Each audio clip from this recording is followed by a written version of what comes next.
আসসালামু আলাইকুম প্রিয় ছাত্রছাত্রী, আশা করি তোমরা ভালো আছো। আলহামদুলিল্লাহ আমিও ভালো আছি। আমি আলোচনা করতেছিলাম অর্থনীতি অনার্স প্রথম বর্ষ, অর্থনীতি অনার্স দ্বিতীয় বর্ষ এবং মাস্টার্স প্রিলিমিনারি ছাত্রছাত্রীদের বেসিক গণিত বা মৌলিক গণিত সাবজেক্টের অর্থনীতিবিদদের জন্য গণিত সাবজেক্টের চূড়ান্তকরণ বা কাম্যকরণ অধ্যায়, অপটিমাইজেশন চ্যাপ্টার, অনেক ইম্পর্টেন্ট একটা অধ্যায়। তো আমরা 22টা ক্লাস করে ফেলেছি এই অধ্যায়, আজকে হবে 23তম ক্লাস, পার্ট 23। তো খেয়াল করে একটা কোশ্চেন, অনেক ইম্পর্টেন্ট একটা কোশ্চেন আমি দাঁড় করে রাখছি।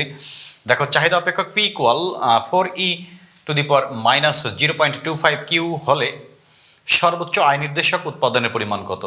আয় সর্বোচ্চকরণ হবে, অর্থাৎ কি পরিমাণ উৎপাদনের ক্ষেত্রে আয় সর্বোচ্চ হবে বা মোট আয় সর্বোচ্চ হবে, এটাই বলা হয়েছে এই কোশ্চেনে। এই কোশ্চেনটা জাতীয় বিশ্ববিদ্যালয় 2000 সালে এবং 2018 সালে ফার্স্ট ইয়ারে এসেছে, সেকেন্ড ইয়ারে অনেকে এসেছে, তো এই সালটা আমার এই মুহূর্তে মনে নেই। তো খেয়াল করো, তোমরা মনোযোগী হও, ইম্পর্টেন্ট একটা কোশ্চেন। অ্যান্সার দেয়া আছে, চাহিদা অপেক্ষক P ইকুয়াল 4e⁻0.25 কিউ। এটা দিয়ে বলছে কি সর্বোচ্চ আয় নির্দেশক উৎপাদনের পরিমাণ কত, অর্থাৎ সর্বোচ্চ আয় কি পরিমাণ উৎপাদনের ক্ষেত্রে আয় সর্বোচ্চ হবে, সর্বোচ্চ আয় কোন পরিমাণ উৎপাদনের ক্ষেত্রে হবে। তো আয় বের করতে হবে, আয় বা মোট আয়, আয় বা মোট আয় যেটাই বলো, টোটাল রেভিনিউ, আর বা টিআর, টিআর বা আর একটা লিখলেই হবে, ইকুয়াল দাম গুণ পরিমাণ, প্রাইস গুণ কোয়ান্টিটি। আমরা জানি টিআর ইকুয়াল কি প্রাইস গুণ কোয়ান্টিটি। প্রাইস পি ইকুয়াল কত, 4e⁻0.25 কিউ। পি এর মান বসাইলাম এটা, আর ইন্টু কিউ তো আছেই, তো এটা গুণ করলে কি হবে, 4 কিউ, 4 আর কিউ এক গুণ অবস্থা, অর্থাৎ কিউটা 4 এর সাথে চলে আসবে, e⁻0.25 কিউ। এটা কার মান পাইলাম আমরা, মোট আয় টিআর এর মান পাইলাম। আমাদের কোশ্চেন বলেছে আয় সর্বোচ্চ আয় নির্দেশক উৎপাদনের পরিমাণ কত, বা সর্বোচ্চ আয়, হ্যাঁ মোট কি পরিমাণ উৎপাদনের ক্ষেত্রে মোট আয় সর্বোচ্চ হবে। আয় সর্বোচ্চকরণের প্রাথমিক শর্তানুসারে, আয় সর্বোচ্চকরণের প্রাথমিক শর্তানুসারে ডিটিআর বাই ডিকিউ ইকুয়াল 0। কোশ্চেনটা তোমরা উঠায় ফেলবা, মুছে দিচ্ছি, আমার স্পেস দরকার। এরপরের লাইন দেখো, আমরা d by dq TR equal 0, d by dq, TR এর মান কি 4e⁻0.25 কিউ ইকুয়াল 0। কিউ এর সাপেক্ষে করতেছি, কিউ এখানেও আছে এখানেও আছে, দুইটা পদ বা রাশি গুণ অবস্থায় আছে। দেখো এখানে কিউ আছে এখানে কিউ আছে, এটা ইউ এটা v, d by d x u v, যার সাপেক্ষে করব সেটা যদি দুইটা পদে থাকে তাহলে কি হয়, প্রথমটাকে ইউ বলবো, পরেরটাকে ভি বলবো। আমরা সূত্রটা অবশ্যই আমাদের খেলা আছে, তারপরে আমি লিখে দিচ্ছি। দেখো ডিডিএক্স ইউ ভি কি হবে, u ddx v plus v ddx u, এতটুকু ইউ বলবো আর এটাকে কি বলবো, ভি বলবো। তাহলে ইউ বলতে কি 4 q d by d q, u d by d q v 0.25 q plus v 0.25 q d by d q, u u বলতে কি 4 কিউ ইকুয়াল 0।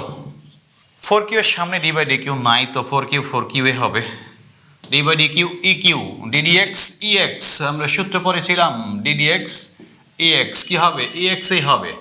আমি কিউ এর সাপেক্ষে করতেছি, কিউটা এখানে পাওয়ারে আছে, বেজে ই তো আছে, ডিডিএক্স ই এক্স এই সূত্র হবে, বেজে পাওয়ারে কিউ আছে, শুধু কিউ না আদার্স অন্য কিছু আছে, তো আমাকে কি পুরোটাকে কিউ ধরে কাজ করতেছি, d by d q e q, তো ই কিউ হবে, অর্থাৎ ই এক্স এর সূত্রই হবে ই এক্স। যেহেতু এটা শুধু কিউ না বা শুধু এক্স না, বিধায় এই অংশটাকে আবার করতে হবে, ডি বাই ডি কিউ এই অংশটা মাইনাস 0.25 কিউ।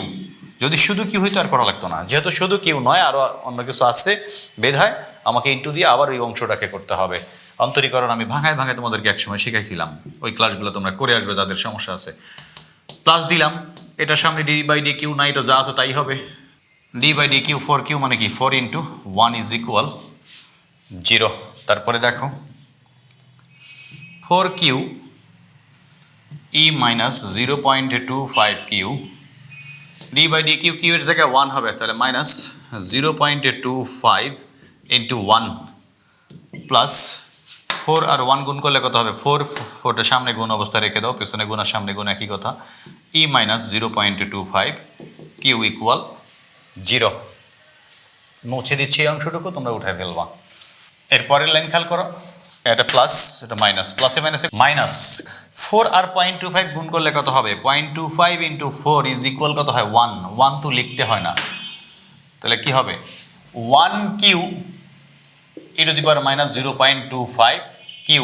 1 তো লিখতে হয় না, নাই মানে 1 আছে। এটা হইল প্লাস, ওটা যা আছে তাই হবে, plus 4e minus 0.25 Q equal 0।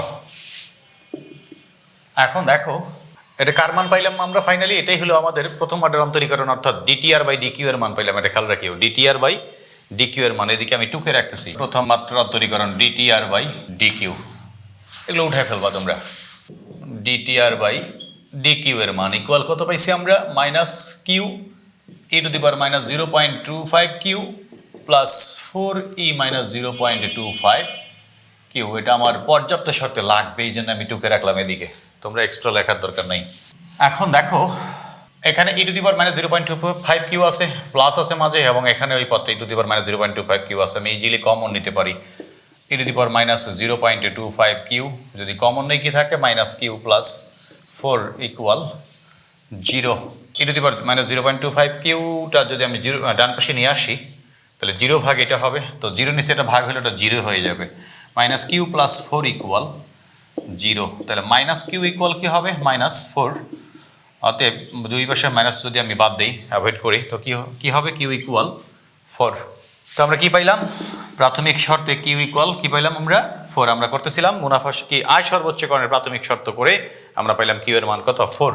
এখন পর্যাপ্ত শর্ত অনুসারে d square t r by d q square equal কি লিখবো? D by d q d t r by d q. খেয়াল করো, দ্বিতীয় মাত্রা অন্তরক সহগ। পর্যাপ্ত শর্তটা কি? দ্বিতীয় মাত্রা অন্তরক সহগ ইকুয়াল কাকে? আবারও কিউ এর সাপেক্ষে বা স্বাধীন চলক কোয়ান্টিটির সাপেক্ষে করব কাকে? প্রথম মাত্রার অন্তরক সহগ করে যে মানটা পাইছিলাম সেটাকে। ডিটিআর বাই ডিকিউ এর মান আমরা কি পেয়েছি প্রাথমিক শর্তে, বা প্রথম মাত্রা অন্তরক সহগ কি পেয়েছি? এটা পেয়েছিলাম। তো ডিটিআর বাই ডিকিউ এর জায়গায় মানটা আমি বসাবো। দেখো ডি বাই ডি কিউ কি আছে? Minus q e minus 0.25 q plus 4e minus 0.25 q. দেখো এখানে নাই মানে কি? প্লাস, প্লাসে মাইনাসে minus d by d q q e minus 0.25 q প্লাসে প্লাসে plus d by d q 4e minus 0.25 q. দেখো মাইনাস কিউ এর সাপেক্ষে করতেছে, কিউ এখানে আছে এখানেও আছে, যার সাপেক্ষে করবো সেটা যদি দুইটা পদে থাকে এবং পদ দুইটা গুণ অবস্থা থাকে। কিউ এর সাপেক্ষে করতেছি, নিচে ডি এর সাথে যেটা থাকবে আমরা তার সাপেক্ষে অন্তরীকরণ করি। এখানে ডি এর সাথে নিচে কি আছে? কিউ আছে। কিউ এর সাপেক্ষে করতেছি, কিউটা এখানেও আছে এবং এখানেও আছে, দেখো পাওয়ারে আছে, অর্থাৎ গুণ অবস্থা আছে। আবার তো প্রথমটাকে বলবো ইউ, পরেরটাকে বলবো ভি। ইউ ভি এর সূত্র একটু আগে আমি ওদিকে লিখে দিয়েছিলাম, এখন মুছে ফেলছি। তাহলে কি হবে? U ddx v plus v ddx u. যেহেতু সামনে মাইনাস আছে এই কারণে ব্র্যাকেট রাখলাম। U d by d q v plus v, v বলতে কি? E to the power minus 0.25 q d by d q কি হবে? ইউ, ইউ বলতে কি? কিউ প্লাস, মনোযোগ সহকারে খেয়াল করো, ডি বাই ডি কিউ 4 আছে লিখলাম, আর ডিডিএক্স ই এক্স কিউ এর সাপেক্ষে করতেছে, কিউটা পাওয়ারে আছে, বেজে ই আছে। ডিডিএক্স ই এক্স, শুধু এক্স না, আরও আদার্স আছে, কিউ আছে এবং কিউ এর সাথে আরও আদার্স আছে, তো পুরোটাকে আমি কিউ ধরতেছি। তাহলে ডিডিএক্স ই এক্স এর সূত্র হবে ই এক্সই হইল। এটা কি শুধু এক্স আছে? না, এই কারণে আবার উপরের অংশটুকুকে করতে হবে ইনটু দিয়ে d by d q minus 0.25 q. যদি শুধু কিউ থাকতো তাহলে এটা করা লাগতো না। মুছে দিচ্ছি আমি উপরের অংশগুলো, তোমরা উঠে ফেলবা। এখানে খেয়াল রাখো, প্রাথমিক শর্তে আমরা কিউ ইকুয়াল কত পেয়েছিলাম? 4 পেয়েছিলাম, এটা মাথায় রাখবা। এই লাইনের পরের লাইন ফলো করি। আমরা পর্যাপ্ত শর্তে কাজ করতেছিলাম, আমরা বের করতেছিলাম কার মান? আমি মুছে ফেলছি এখনই। বের করতেছিলাম আমরা d t r d square t r by d q স্কোয়ারের মান আমরা বের করে এইটা ইকুয়ালিটা এটা বের করতেছিলাম আর কি, এটা মাথায় রাখবা। মাইনাসে প্লাসে কি হবে? Minus q d by d q e q. Q সাপেক্ষে করতেছে, কিউ আছে, শুধু কিউ না আরও আদার্স আছে, পুরোটাকে আমি কিউ ধরলাম। ডিডিএক্স ই এক্স, ই এক্সই হবে ওটা, যেহেতু শুধু এক্স নয়, আবার ইন্টু দিয়ে d by d q minus 0.25 q, অর্থাৎ উপরের অংশটুকুকে আবার করতে হবে। যদি শুধু কিউ হইতো তাহলে করা লাগতো না। মাইনাসে প্লাসে মাইনাস, এটা কি জাস্ট তাই হবে, এখানে তো ডি বাই ডি কিউ নাই, তো e minus 0.25 q d by d q, q মানে কি 1, এটা মুছে দিচ্ছি, q equal 4 plus 4 e minus 0.25 q, এটা যা আছে তাই লিখলাম, এর সামনে ডি বাই ডি কিউ নাই, তো যা আছে তাই হবে, আর এটা হবে মাইনাস 0.25 ইন্টু 1 কিউ এর জায়গা হবে 1। এখন দেখো minus q e minus 0.25 q d by d q, q এর জায়গায় কি হবে 1, 0.25 ইন্টু 1 মাইনাস এটা 1 এর সাথে এটা গুণ করলে কি এটি হবে মাইনাস 0.25 কিউ প্লাসে মাইনাসে মাইনাস 4 আর 0.25 গুণ করলে হবে 1, ক্যালকুলেটারে করে দেখবা 0.25 ইন্টু 4 মানে কি 1, 1 তো লিখতে হয় না, প্লাসে মাইনাসে কি মাইনাসই লিখছি, e to the power minus 0.25 q 1 লিখতে হয় না, নাই মানে 1 আছে। এখন দেখো মাইনাসে মাইনাসে কি হবে প্লাস, এখানে নাই মানে কি 1, 1 আর 0.25 গুণ করলে 0.25 এই হবে, q e minus 0.25 q minus minus e to the power minus 0.25 q minus e to the power minus, অর্থাৎ এখানে একটা আর একটা কত দুইটা, অর্থাৎ minus 2 e to the power minus 0.25 q. এখন দেখো কিউ এর কাজ শেষ আমাদের, অর্থাৎ অন্তরীকরণের কাজ ফিনিশিং হয়েছে দ্বিতীয় শর্তে, পর্যাপ্ত শর্তে। এখন কিউ এর মান বসাবো আমরা, কিউ ইকুয়াল কত পেয়েছিলাম প্রাথমিক শর্তে, আমি এখানে টকে রাখছি 4 পেয়েছিলাম, এখন 4 বসাও, কিউ যেখানে যেখানে আছে 0.25 into 4 E to the power minus 0.25 into 4 minus 2 E minus 0.25 into 4, যেখানে যেখানে কিউ আছে সেখানে সেখানে আমি 4 বসাইছি, 0.25 আর 4 গুণ করলে হবে 1, তো 1 লিখতে হয় না, তো ই টু দি পাওয়ার কি হবে মাইনাস 1, 0.25 আর 4 গুণ করলে হবে 1 minus 82 minus 2 e to the power কি হবে মাইনাস 1, সেম হবে 4 ইন্টু 0.25 মানে কি 1 হবে, আর সামনে মাইনাস আছে মাইনাস তো হবেই। এখন দেখো plus 1 e to the power minus 1, অর্থাৎ নাই মানে কি 1 আছে, অর্থাৎ একটা e to the power minus 1 minus দুইটা e to the power minus 1, তো কি হবে মাইনাস একটা থাকবে ই টু দি পাওয়ার মাইনাস 1, অর্থাৎ এটাকে আবার আমরা কি লিখতে পারি মাইনাস 1 বাই ই, এখানে নাই মানে কি আছে 1, 1টাকে উপরে রাখলাম, এটা তো উপরের পদ, সাথে নাই মানে কি আছে 1, 1টাকে উপরে রাখলাম, ইটাকে নিচে নিয়ে আসলাম, তাহলে কি হবে পাওয়ার আছে কি এর পাওয়ার কি মাইনাস 1 আছে, নিচে নিয়ে আসলে কি হবে প্লাস 1, প্লাস 1 তো লিখতে হয় না পাওয়ারে, দেখো মানটা কি ঋণাত্মক, শুধু এর মান কিন্তু ধনাত্মক, খেয়াল রাখিও, এর পাওয়ার নাই মানে কত আছে 1 আছে, এর মান হচ্ছে 2.718 বা 2.72 যেটাই বলো না কেন। কেমন করে এর মানটা বের করবা তোমরা দেখো, সাইন্টিফিক ক্যালকুলেটরে শিফট চাপবা, তারপরে লন চাপবা, LN ইনের মতো দেখতে, LN শিফট চেপে লন চাপবা, দেখবে ই এর মতো আসবে, তারপরে পাওয়ার 1 চাপবা, চেপে ইকুয়াল দিবা, দেখবা 2.71828, অর্থাৎ এটার মান আসে 2.718 ইত্যাদি ইত্যাদি। তো আমি যদি 2 ঘর পর্যন্ত নেই দশমিকের পরে 2 ঘর এটা বাদ দিই, তাহলে এটা 5-এর সমান বা 5-এর বেশি হলে কি হয় এখানে 1 যোগ হয়, অর্থাৎ 2.72 আমি বলতে পারি।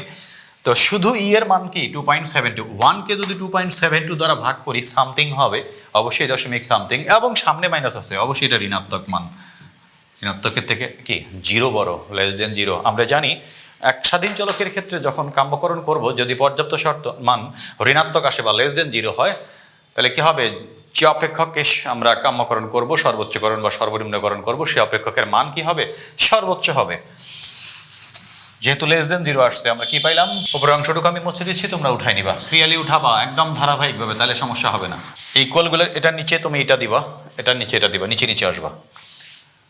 অতএব d square t r by d q square আমরা বের করতেছিলাম, পর্যাপ্ত শর্ত যখন আমি লিখেছিলাম শুরুতে তখন এটা লিখছিলাম, এটি ইকুয়াল কিন্তু আমরা এগুলো বের করলাম, ফাইনালি এটা ইকুয়াল কি পেয়েছি আমি minus 1 by e is less than 0, যেহেতু d square t r by d q square is less than 0, অতএব কিউ ইকুয়াল কোন মানে এটা আসছে 4 মানে, প্রাথমিক শর্তে কত মান পেয়েছিলাম কিউ ইকুয়াল 4, একক উৎপাদনের ক্ষেত্রে আয় সর্বোচ্চ হবে বা মোট আয় সর্বোচ্চ হবে, লেস দেন 0 আসছে মানে কি মোট আয় অপেক্ষক কি হবে সর্বোচ্চ হবে, উৎপাদনের ক্ষেত্রে আয় সর্বোচ্চ হবে। আমাদের কোশ্চেন বলেছিল সর্বোচ্চ আয় নির্দেশক উৎপাদনের পরিমাণ কত, অর্থাৎ সর্বোচ্চ আয় নির্দেশক উৎপাদনের পরিমাণ হচ্ছে কিউ ইকুয়াল 4 একক কত, এবং তুমি এটা না লিখে এটাও লিখতে পারো বা এটার পরে এটা লিখতে পারো। অতএব সর্বোচ্চ আয় নির্দেশক উৎপাদনের পরিমাণ, সর্বোচ্চ আয় নির্দেশক উৎপাদনের পরিমাণ কিউ ইকুয়াল 4 একক। এটি অ্যান্সার। আশা করি তোমরা ক্লিয়ারলি বুঝতে পারছো ডিয়ার স্টুডেন্টস। এরপরে কেউ সমস্যা মনে করে থাকলে অবশ্যই আমাকে কমেন্টে জানাবার। আমার ক্লাস যদি ভালো লাগে সবাই প্রতিদিনের ভিডিওগুলো শেয়ার করবা। যারা এখনও চ্যানেল সাবস্ক্রাইব করো নাই তারা অবশ্যই চ্যানেল সাবস্ক্রাইব করে নিবা। ভিডিও ভালো লাগলে লাইক দিবা, কমেন্ট করবা। পজিটিভ কমেন্ট করলে আরও বেশি ইন্সপায়ার ফিল করি তোমাদের জন্য আরও বেশি বেশি করে কাজ করার। সবাই সর্বোপরি আমার জন্য, আমার পরিবারের জন্য দোয়া করবা। তোমরাও সবাই ভালো থাকো, সুস্থ থাকো। আল্লাহ হাফিজ।